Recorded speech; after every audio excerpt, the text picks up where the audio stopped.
You bully wash when you advertise or claim or infer that you teach bully prevention education, but you haven't done a dime's worth of study on the subject, not even a term paper's worth of study. You've never attended a symposium, you've read no books, you don't know who the experts are, what the research is, you don't know anything about it except that you're a martial artist. You've gone through no substantive training.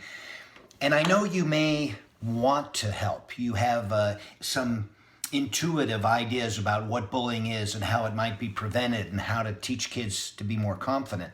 But it's very important to our industry, to the profession, to legitimize the research you've done, to make sure that you know what's going on in bully prevention, that you look at the big picture, that you assimilate it, and then you teach it.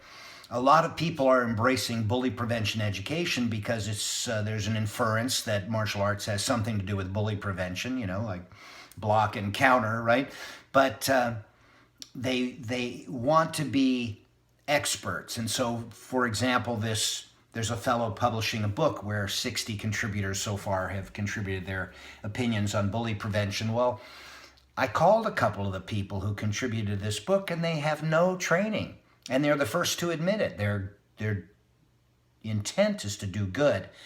But to go out and say you teach jiu-jitsu with little or no jiu-jitsu training, maybe you took a week or two. I mean, you understand the absurdity of that, right? And the damage you could cause and the embarrassment you could face. Well, the same thing goes for bully prevention education.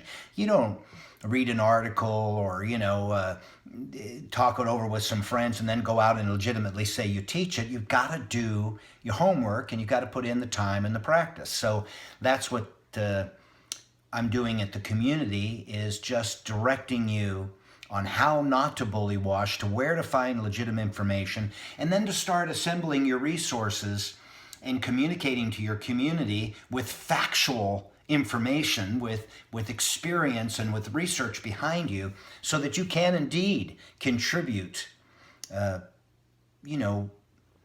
legitimately to the conversation and actually do the good work in your community.